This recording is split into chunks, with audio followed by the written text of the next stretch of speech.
서울 지하철에 한 아가씨가 경로석에 앉아 있었어요. 이 경로석에 앉아 있는데 한 할아버지가 그 칸으로 하필이면은 탑승을 하셔서 그 경로석 앞에 가서 이제 손잡이를 잡고 서 있는 겁니다. 이 아가씨가 할아버지를 보고 지그시 눈을 감았어요. 그 모습을 그냥 둘 수 없었던 이 할아버지가 그 아가씨의 어깨를 툭툭 치면서 하는 얘기입니다. 아가씨, 여기는 노약자와 장애인 지정석이라고 하는 것을 모르는가? 그때 이 아가씨가 눈을 살짝 뜨더니 신경질적으로 말을 하는 거예요. 할아버지, 저도 돈 내고 탔는데 왜 그러세요? 그렇게 반응했어요. 그러자 이 할아버지 하는 얘기가, 아가씨 모르는 게 하나 있네. 여긴 돈 안 내고 타는 사람이 앉는 자리야.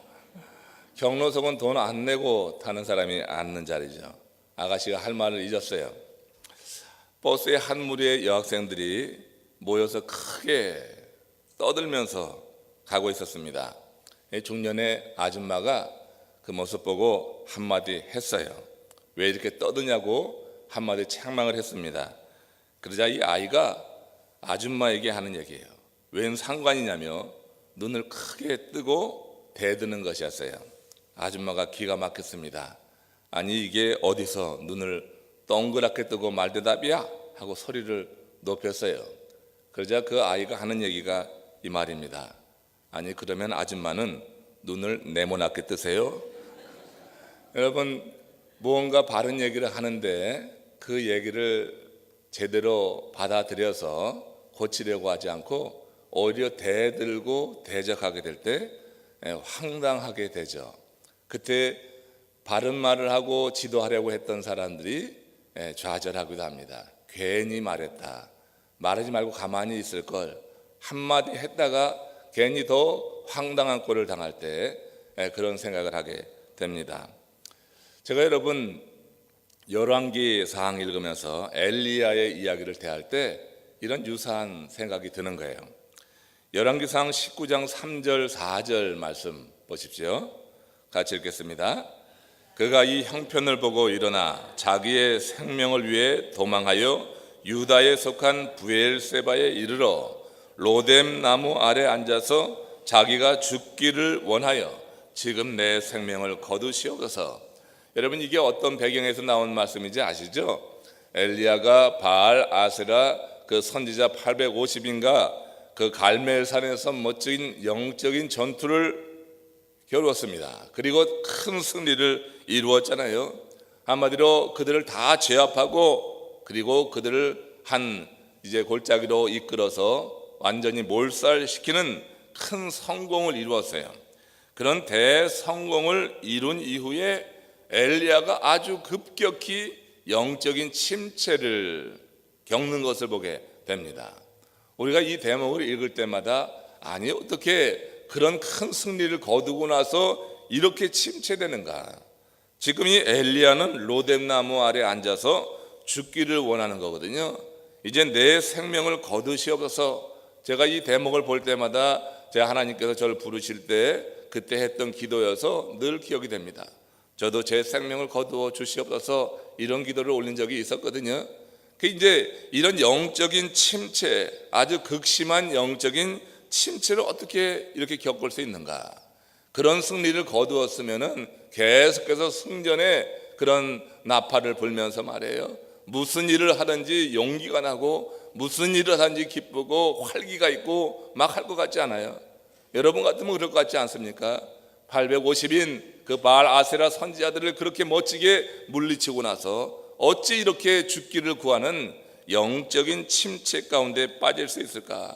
왜 이런 일이 일어나는가? 그런 생각을 하게 됩니다. 참 궁금하면서 여러분 성경을 읽을 때 항상 상상력을 좀 발휘해 볼 수 있는 건데, 제가 상상한 건, 생각해 본 건 그런 겁니다.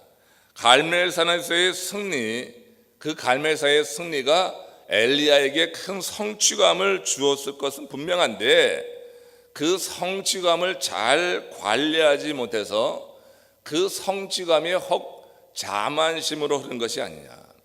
그 성취감이 오히려 그에게 복이 된 것이 아니라 독이 되었다고 하는 것. 성취감을 관리하지 못하면 이게 교만으로 흐르게 되는데, 그런데 잠시나마 엘리야가 그런 상태에 빠져든 것이 아니냐, 이렇게 조심스럽게 생각을 합니다. 엘리야는 그 큰 승리를 거둔 이후에 그 성취감이 자만심으로 변하면서 영적인 침체에 빠지게 되는 거죠.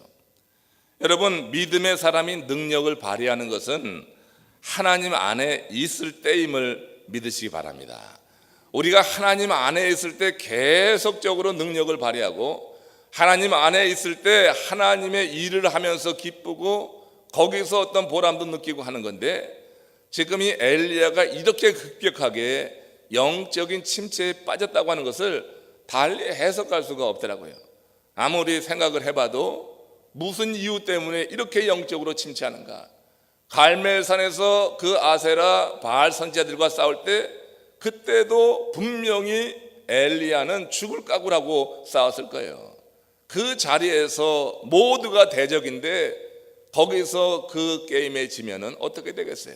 그러니까 죽을 각오를 하고 했을 텐데 어찌 이렇게 그 큰 승리를 이루고 나서 이렇게 좌절하고 그 영적인 침체에 빠질까 할 때, 그가 이렇게 성취감을 잘못 관리함으로 교만함 혹은 자만심으로 빠질 때, 그때 사단 마귀가 틈타서 그의 마음에 역사할 때 이런 영적인 침체로 접어든 것이 아니냐.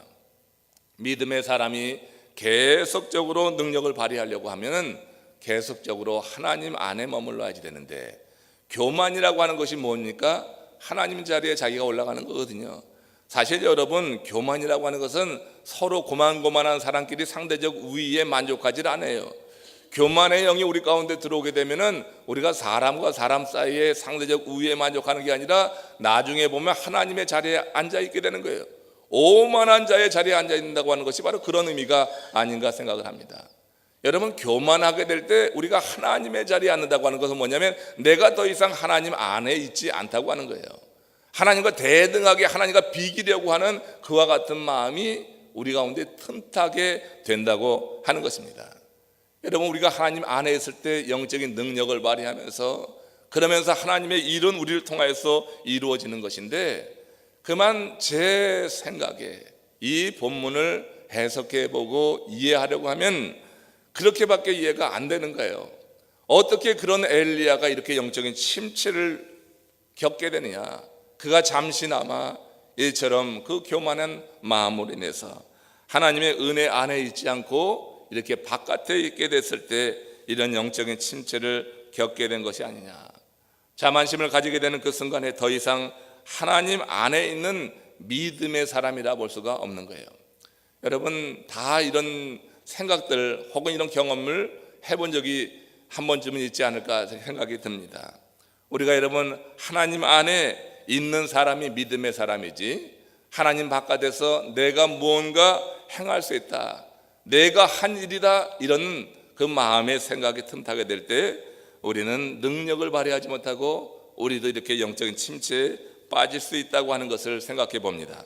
엘리야가 큰 승리를 거둔 후에 잠시 하나님을 향하던 그 눈길을 돌려서 세상을 보았을 것이다. 이건 누가 한 건 줄 알아? 하는 자기 과시가 그 마음에 틈탈 수 있었겠다, 이런 생각을 한 것입니다. 엘리야는 큰 승리를 거두었으니 이제 아합도 이세벨도 전과 같지 않겠지. 이제 아합이고 이세벨이고 나에게 무릎을 꿇겠지. 그런 위대한 승리를 거두었으니 그 아합 왕도 이세벨 왕도 나를 대단하게 보겠지, 우습지 않게 보겠지 하는 그런 마음의 생각이 틈탈 수 있었을 것이다. 그런데 여러분, 그 결과는 어땠어요? 이 엘리야의 생각과 전혀 달랐다고 하는 거죠. 아합과 이세벨의 반응은 기대하지 않은 거였어요. 그 정도의 승리를 거두었으면 이 엘리야를 대접하고 엘리야를 불러들여서 그렇게 대우해 줄 법한데 그렇지 않았다고 하는 거예요. 지금 이 아합과 이세벨은 오히려 더 독이 올라서 엘리야를 죽이려고 하는 거예요. 엘리야를 죽이려고 독이 올라서 그렇게 날뛰는 거예요. 지금 여기 본문에서 열왕기상 19장 3절에서 그가 이 형편을 보았다고 하는 것, 지금 엘리야가 본 형편이라고 하는 게 뭐냐 할 때 엘리야가 바라보는 형편이 바로 이것 아니냐 하는 거예요.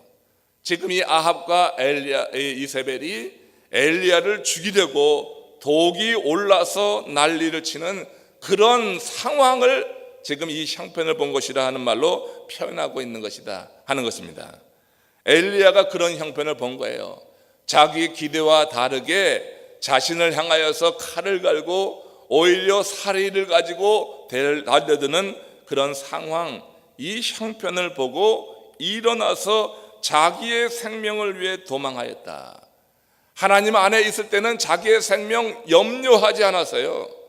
그런데 지금 잠시나마 그가 이와 같이 주님의 그늘 아래 떠나 있을 때, 이건 물론 제 해석이고 생각이지만 그렇게 여러분 이 본문을 이해하지 않으면 어찌 이렇게 엘리야가 영적인 침체를 거두었을까 하는 생각을 달리 설명할 수가 없을 것 같아서 말씀드리는 거예요. 이 여러분이 엘리야는 그런 영적인 침체를 겪는 과정 속에서 이제 자기 생명을 위해서 이와 같이 도망하는 그런 비참한 그런 상태까지 전락하게 된다고 하는 거예요. 갈멜 산에 있을 때는 자기 생명 염려하지 않았어요. 하나님 안에서 능력을 발휘할 때는 그 생명을 온전히 주님께 맡겼어요. 그런데 이제 그 은혜 가운데서 벗어나게 됐을 때 이처럼 자기 생명을 위해서 도망하는 비겁한 모습, 정말 하나님이 그렇게 위대하게 사용했던 선지자라고 볼 수 없는 그런 상태까지 전락을 해서 나중에는 그 로뎀나무 아무도 없는 그 사막 광야, 그저 메마른 땅에 한 그루 서 있는 그 로뎀나무 아래 누워서 죽기를 구하는, 내 생명을 거두어 주옵소서 하는 이런 비참한 모습까지 전락하게 되었다고 하는 것이죠. 그런데 뒤에 가서 보면 결국 이 엘리야가 그 로뎀나무 밑에 들어가서 하나님을 다시 만나는 거잖아요. 거기서 다시 만나는 거죠. 로뎀나무 밑에 들어가서 하나님 안에 다시 들어가는 게 내 생명을 거두시옵소서. 이 이후에 하나님께서 엘리야에게, 잠자고 있는 엘리야, 거기서 누워있는 엘리야에게 숯불에 구운 떡 그리고 물 한 병을 주시고 이제 하나님의 산 호렙에 이르게 하셔서 거기서 다시 한번 만나게 하시고 회복시키시는 그런 과정을 보게 됩니다. 우리가 여러분 어떤 일을 겪든지 그 상황 속에서 우리들 이렇게 좌절하고 절망할 수가 있지만 결국 이 엘리야를 하나님이 쓰신 것은 다시 주님 안에 들어가서 내 생명을 거두어 주옵소서 하는 그런 고백이지만 다시 하나님을 인정하고 그 안에 들어가게 됐을 때 하나님께서는 그를 만나주시고 그를 회복시켜 주셔서 아버지 하나님의 일을 위해서 다시 사용하시는 것을 보게 됩니다. 우리는 아무튼 우리의 생각과 다르게 어떤 일이 그 결과로 나타나게 될 때 황당하게 되는 거예요. 한 아줌마와 한 할아버지가 그렇게 책망을 하고 교훈을 하면은 네 알았어요, 잘못했어요 하면은 아주 너무나 이게 관계도 좋고 행복하고 한 것인데 거기다가 뜻하지 않은 반응을 보일 때 황당하고 나중에는 절망하게 되는 것처럼 이렇게 우리가 생각한 어떤 그런 기대가 있는데 그 생각과 기대의 반응을 우리가 보지 못할 때 이렇게 당황해서 이런 영적인 침체까지 거둘 수 있다 하는 것을 생각해 보는 것입니다.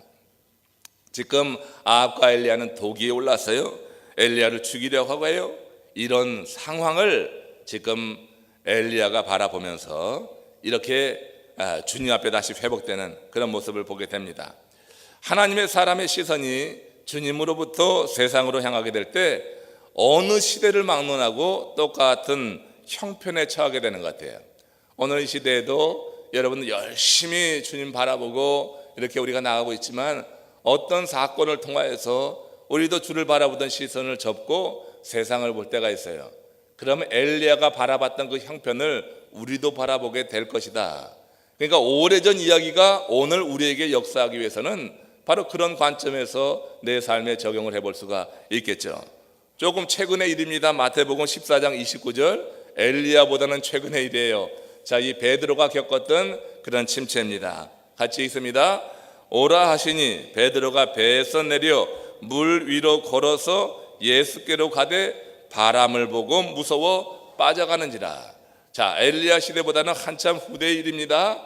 이 베드로가 주를 받아보던 그 시선을 접고 어떻게 했어요? 그 환경을 보았을 때 그냥 빠져 들어가는 거죠. 주님을 바라보고 말씀에 순종하여 행할 때와 세상을 바라볼 때 차이를 이 이야기처럼 아주 극명하게 보여주는 것이 없는 거죠. 주를 바라볼 때는 우리가 능력을 발휘하는 거예요. 물 위를 걷는 능력을 발휘하는 거예요. 근데 그 시선을 내려놓고 우리가 환경을 보기 시작하면은 빠져들어가는 거예요. 죽게 되는 것이에요.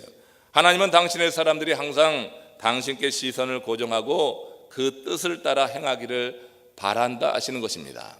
오늘 시대에도 우리가 주를 바라봐야지 되는 것, 주님께서 우리를 통하여서 이루실 일이 있기 때문이고, 우리를 통하여서 이루시는 그 일을 위해서 주님께서 우리에게 능력을 주셔야지 되는데, 어떤 사람에게 능력을 주십니까?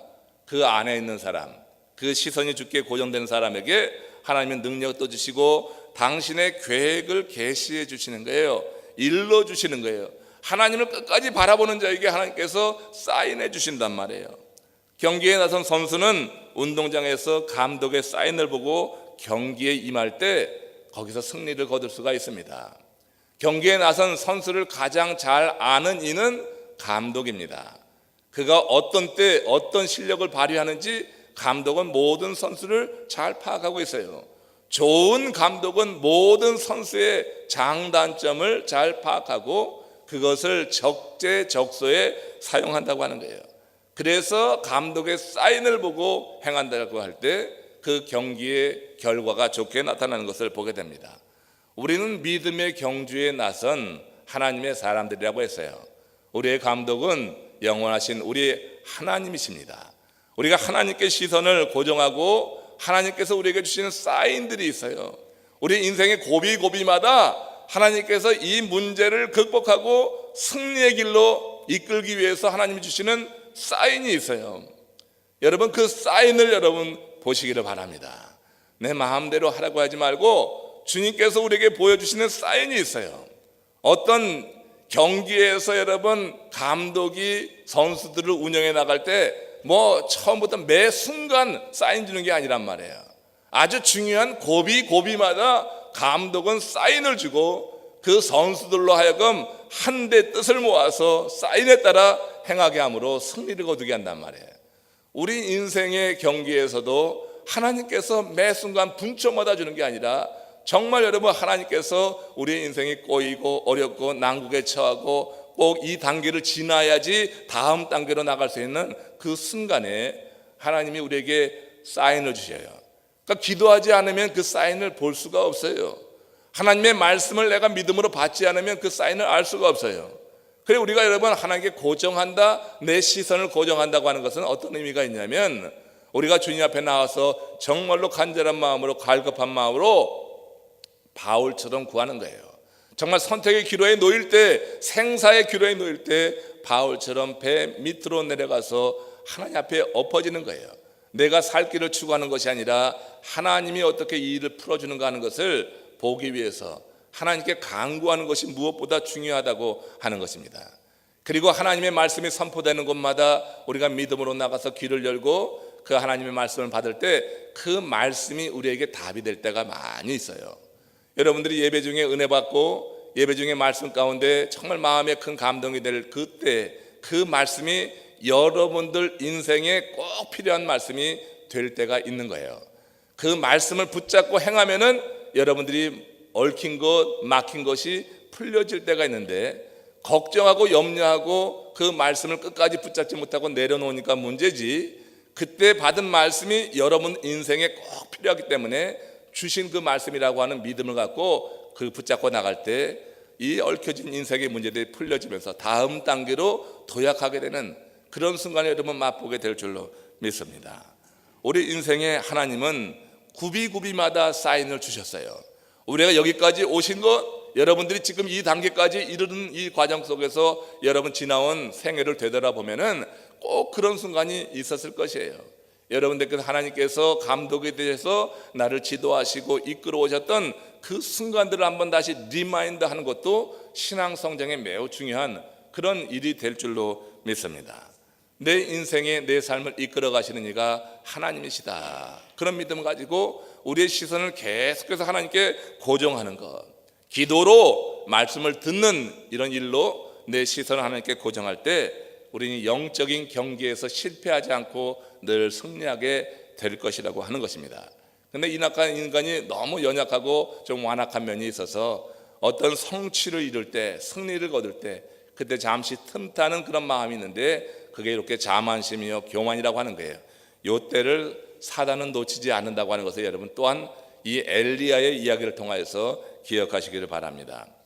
여러분, 학생들이 시험을 치고 나서 두 가지 종류의 학생이 있어요. 시험 칠 때 보면 시험의 답을 시험을 치르는 동안에 기억하는 학생이 있고, 또 다른 학생은 시험 치르고 나서 교실 바깥에 복도에 나가서 기억하는 학생이 있어요. 그렇죠? 여러분들은 어떤 종류의 학생이었어요? 시험 치르는 그 자리에서 답이 생각나면은 그 답을 잘 써서 좋은 성적을 낼 거예요. 그냥 대개 공부 못하는 학생들 보면 어떻게 해요? 시험 치르고 밖에 나가서 복도에 가서 이게 답이네 하고 그때 생각이 나는 거예요. 여러분, 사단마귀가 여러분을 시기해서 시험을 해서 삶의 이 위기가 오는 그 순간에 하나님의 말씀이 생각나는 사람들은 복된 줄로 믿습니다. 내가 인생의 시험 중에 하나님의 말씀이 생각나면 그건 답이에요. 그게 답이에요. 그런 그 말씀 잡고 나가면은 좋은 성적 낼 수가 있는 거예요. 문제는 어떻게 해요? 자꾸 그걸 잊어버리는 거예요. 말씀이 도무지 생각나지 않는 거예요. 여러분, 하나님의 말씀이 잊고 싶어서 잊는 것이 아닙니다. 여러분, 하나님의 말씀 잊고 싶은 사람이 있어요? 하나도 없잖아요. 잊고 싶은 사람이 없어요. 하나님의 말씀은 늘 기억하고 싶어요. 그러니까 하나님의 말씀을 잊고 싶어서 잊는 사람은 없어. 모두가 다 기억하고 싶은 것이지 하나님의 말씀을 일부러 잊어버리는 사람은 없다고 하는 거예요. 우리가 여러분 기억력이 없어서 요즘 보니까 자꾸 망각 증세가 나타나기도 하는데 그렇다고 여러분 기억력이 없어서 모든 말씀을 기억하지 못하는 것이 아니라고 하는 거예요. 하나님의 말씀에 집중하지 못하게 했던 에덴 동산에서 그 사단 마귀가 지금도 열심히 일하고 있기 때문이라고 하는 거예요. 에덴 동산에서 그 사단 마귀는 하와로 하여금, 아담으로 하여금 하나님의 말씀에 집중하지 못하게 그렇게 역사한 거예요. 그가 하나님의 말씀을 붙잡았다고 하면은, 하나님께서 하신 말씀대로 그 말씀을 기억하고 있었다고 하면은, 그러면은 그 집중했다고 하면은 그런 범죄를 저지르지 않았을 텐데, 하나님의 말씀을 기억하는 것을 그렇게 행하지 못하도록, 집중하지 못하도록 방해를 한단 말이에요. 그러니까 사단이 틈탔을 때 사실 하와가 한 말은 하나님이 하신 말씀 그대로가 아니라 거기다가 뭔가를 더한 거예요. 정령 죽으리라고 하는 그 말에 더해가지고 자기 나름대로의 해석을 가지고 그렇게 설명해 버렸던 것을 우리가 기억합니다. 사단은요, 우리가 하나님의 말씀에 집중하지 못하도록 할 수 있는 방법을 다 해서 우리를 방해한다고 하는 것입니다. 오늘 이 시대에도 사단은요, 졸지도 않고 주무시지도 않는 거예요. 하나님만 졸지 않고 주무시지 않는 게 아니에요. 하나님은 우리를 보호하시기 위해서 졸지 않고 주무시지 않는다고 했지만 사단도 졸지 않고 자지 않아요. 어찌하든지 믿는 자를 넘어뜨리려고 열심히 일하는 게 사단이라고 하는 것입니다. 그래서 여러분, 우리 믿는 자를 가까운 거리에서 살피다가 우리들 마음에 틈이 나는 것을 보면은 그 틈을 결코 놓치지 않고 스며드는 거예요. 그래서 뱀이라고 하는 거예요. 뱀은 틈을 타는 존재입니다. 여러분, 우리 마음 가운데 어떤 성취감이 있습니다. 어떤 일을 이루었습니다. 내가 열심히 일해가지고 어떤 열매를 거두었습니다. 이럴 때 우리들 마음 가운데 하나님께 온전히 영광 돌리는 그런 마음보다는 살짝 틈타는 게 뭐냐면 내가 이루었다 하는 그런 생각이에요. 요 생각이 바로 자만이요 교만이요, 이런 생각이 우리 가운데 임할 때 사단이 그 틈을 놓치지 않고 스며들어서 우리로 영적인 침체에 빠지게 하는 거예요. 하나님과 거리를 두게 하고 간격을 나타나게 하고, 그러면서 결국은 그것이 좋은 것이 아니라 그것으로 말미암아서 우리도 엘리야처럼 영적인 침체. 처음에는 좋지만 점점 하나님의 은혜 안에 머물러지게 될 때, 멀어지게 될 때, 그때 우리에게 차야 되는 이 영적인 침체를 우리도 경험하게 된다고 하는 거예요. 솔로몬의 기도 가운데 이 기도 한번 보십시오. 열왕기상 3장 9절에서의 기도가 필요한 이유라고 하는 거죠. 같이 읽겠습니다. 듣는 마음을 종에게 주사 주의 백성을 재판하여 선악을 분별하게 하옵소서. 이 앞부분에 있는 얘기예요. 듣는 마음이에요. 하나님의 말씀을 듣는 마음, 하나님의 명령을 듣는 그 마음, 하나님께 온전히 의존하는 이 마음이 무엇보다 중요하다고 하는 사실을 지금 이 솔로몬은 초기에 얘기해요. 초기에 깊이 인식한 겁니다. 여러분, 듣는 마음이 있기를 원합니다. 하나님의 말씀을 듣는 마음이 있는 사람이 집중해서 하나님께 예배할 때 마음을 모을 수가 있는 거예요. 그는 사람의 말을 듣는 일보다 하나님의 말씀을 듣는 일을 우선한 그런 모습을 여기 이 기도에서 보여주고 있는 거죠.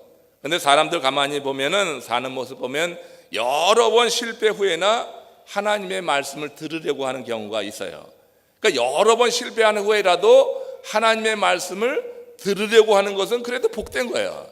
그런데 실패를 거듭하면서도 하나님의 말씀을 듣지 않으려고 하는 사람이 있어요. 실패를 거듭할수록 마음이 강팍해져서 그 말씀에 마음을 닫아버리는 사람들이 있는 것 같아요. 여러분, 듣는 마음이 있는 사람 한번 아멘 합시다. 하나님의 말씀을 듣기를 원하시면 아멘 하십시오. 여러분, 하나님의 말씀을 듣기를 원하는 그 마음이 여러분들을 살리는 거예요. 하나님의 말씀이 들려지고 듣는 마음이 있는 한은 하나님은 결코 우리를 놓을 수가 없는 거예요. 하나님의 말씀을 듣는 마음이 있는 사람은 계속해서 은혜 아래 있는 거예요. 그의 삶이 세상적으로 보면 실패한 것 같지만 하나님의 말씀을 듣는 마음이 있는 사람을 하나님은 궁극적으로 세우심을 믿으시기를 바랍니다. 하나님의 말씀을 듣는 마음을 갖고 있는 자를 하나님이 내치는 법은 없습니다. 결국 우리가 몇 번의 실패 속에서 듣는 마음을 내려놓고 그 마음을 닫아버리는 거예요. 그러나 여러분, 거듭된 실패에도 불구하고 우리가 하나님의 말씀을 듣는 마음, 욥처럼 갖게 될 때, 욥처럼 그때 하나님이 회복시키시고 높이시는 것을 우리는 모두가 다 경험할 수가 있는 거예요. 그래서 이 듣는 마음 우리에게 있다고 하면 그 자체로 인해서 우리는 복받은 존재예요. 우리의 삶은 그래도 희망이 있다고 하는 것을 말씀드릴 수가 있습니다. 하나님께서 함께 하심으로 말미암아서 우리가 정말 하나님께만 시선을 고정하고 세상으로 향했던 그 마음, 세상 사람을 향한 그 집착으로부터 우리 마음을 정리하고 주를 바라보게 될 때 하나님께서 우리를 마침내 세우시는 것, 이제 우리가 볼 수 있는데, 마지막으로 창세기 29장 35절 있는 말씀, 이 레아 이야기를 통해서 한번 다시 살펴봅니다. 같이 읽겠습니다. 그가 또 잉태하여 아들을 낳고 가로되 내가 이제는 여호와를 찬송하리로다 하고 이로 인하여 그가 그 이름을 유다라 하였고 그의 생산이 멈추었더라. 레아의 이야기 잘 아시죠? 레아는 누굽니까? 야곱의 조강지처입니다. 야곱의 조강지처인 레아를 야곱은 크게 사랑하지 않았어요. 그가 사랑하는 여인은 라헬이었어요. 라헬에게 마음을 뺏기니까 레아는 그냥 뭐예요? 완전히 관심의 바깥에 있었던 여인이에요. 그 남편 야곱의 눈길 바깥에 있었던 레아를, 그러나 하나님은 거두시잖아요. 하나님은 그 여인의 처지 형편을 보시고 라헬보다 레아의 태를 먼저 여셔서 이 레아를 통하여서 야곱에게 아들을 선사하는 거 아니에요. 그러니까 이 야곱의 마음을 이제 어찌하면 돌려볼까 하는 그런 생각에 레아는 몹시 힘을 썼을 것이고 결국 아이를 얻었어요. 그게 루벤이요, 시므온이요, 레위요, 유다라고 하는 거예요. 그런데 루벤으로부터 시작해서 레위에 이르기까지 이 레아의 마음이 어떠했는지 그 아들들에게 지은 이름 속에 나타나는 거잖아요. 여기 보면 루벤이라고 하는 아이의 이름의 뜻은 뭐냐면 이제는 내 남편이 나를 사랑하리로다. 레아도 남편으로부터 자신이 사랑받지 못하다고 하는 것을 너무 뼈저리게 알고 있었어요. 그래서 첫 아들을 낳으면 이제는 남편이 나를 사랑하지 않을까 해서 르벤이라고 하는 이름을 지었다고 하는 거예요. 뒤에 가서 레위의 이름은 어떤 의미가 있냐면 내 남편이 지금부터 나와 연합하리로다 하는 뜻이 있어요. 그러니까 첫째부터 셋째까지 아들을 낳을 때까지만 해도 레아의 마음에는 누구를 향한 집착이 있냐면 그 남편 야곱을 향한 집착 어린 그런 마음이 있었어요. 그러니까 그가 바라봤던 대상이 물론 하나님도 레아의 마음에 있었는지 모르지만 이름을 짓는 이 내용을 보면은 그가 집착하고 바라봤던 대상이 이 세상이요 세상 가운데 있는 남편 야곱이었다고 하는 것입니다. 야곱에게 집착하는 것이 뭐가 잘못이냐, 남편에게 이렇게 관심하는 게 뭐가 잘못이냐 하겠지만 하나님보다 더 관심하는 것은 다 문제가 있거든요. 아무튼 이 레아가 이렇게 아들을 얻으면서 지은 이름을 보면은 그가 지금 어디에 관심이 있고 무엇을 바라보고 있는지 그것을 아주 극명하게 보여주고 있거든요. 그런데 셋째를 얻을 때까지 그 남편의 시선을 자기에게 향하도록 하지 못했어요. 실패했어요. 그리고 넷째 유다를 낳고 나는데 그때 뭐라고 그랬어요? 내가 이제는 여호와를 찬송하리로다 하고 이로 인하여 그가 그 이름을 유다라 하였고 그 생산이 멈추었다 그랬어요. 네 번째 아들 유다를 낳고서 이름을 지었을 때야 비로소 레아의 시선이 남편에게서 하나님께 향하고 있는 것을 볼 수가 있어요. 왜?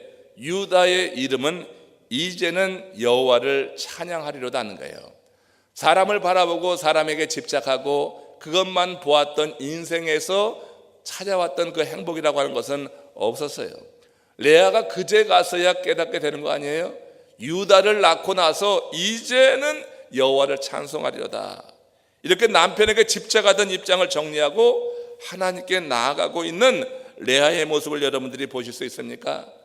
여러분들이 세상을 향하던 그런 집착으로부터 그 집착을 거두어들이고 하나님께 향하게 될 때 하나님은 그제서 여러분들 삶 속에 좀 더 구체적으로 좀 더 강력하게 역사하시면서 여러분들을 이끌어 나가실 줄로 믿습니다.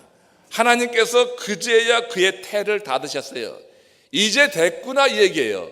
유다를 낳고 레아가 이제는 하나님을 찬양하리로다 하는 이름의 뜻을 가진 유다라고 이름을 지었을 때 하나님께서 이제 태를 닫아서 아들을 낳지 않아도 이제 세상적인 어떤 것을 얻지 않아도 이 레아가 온전히 설 수 있다고 하는 것을 인정해 주신 거예요.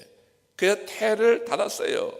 그게 유다라 하였고 그의 생산이 멈추었더라.